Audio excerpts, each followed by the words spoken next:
it's a pay-per-view that's only sold 1,000 tickets. And I think a lot of people are wondering, hey, what is the shot in the arm for Ring of Honor? Do you have a opinion or thought process about how do we get more, I don't know, interest in the Ring of Honor brand? No, it was a bad decision to bring it. It was a bad decision to buy it in the first place. And there's nothing anybody's going to do to make it interesting or important outside of the hardest of hardcore internet wrestling community fans. That's it. There is no solution. I'd If it was a horse, I'd put it out of its misery. I would say first and foremost, he's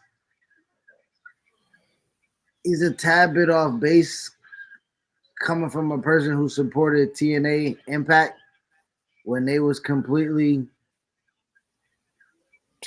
beneath ROH in some aspects of professional wrestling. I mean, they had access to television, but their talent and how we cared and the time frame of Eric Bischoff and when Eric Bischoff was there at TNA and Impact compared to the hierarchy of wrestling, you should have put them niggas out the pasture. You just can't kill them, right? They've tried several times to kill in Impact TNA. You can't kill what has an appreciation. ROH has an appreciation. And I think his point to it has a lack of direction, it is on it's on target. But to say that adding a former Ring of Honor champion on a Ring of Honor show and Bryan Danielson is asinine. That's just shot. That's shot job. No, right? I hear you, man. I hear you, bro. Like, but I also hear him, and when you talk about like Impact and TNA, the difference between that situation and this situation is that was one company. They didn't try to say, all right, we're going to do two companies and try to get too wide before we build up. And he mentions that a little bit later on in the conversation. But I look at it as like building outwards before building up. Like if I build wide. I'm so sorry.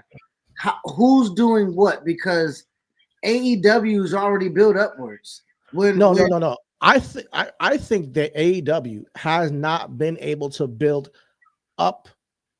I think they've been building more wide. I think, in my opinion, I think that adding another company, adding more titles, adding more talent, adding all these different things without making us really firm in Dynamite. Dynamite should be a banger show week after week, and it was getting there. And I think that when he started adding these shows, it did, like he said, dilute the product a little bit.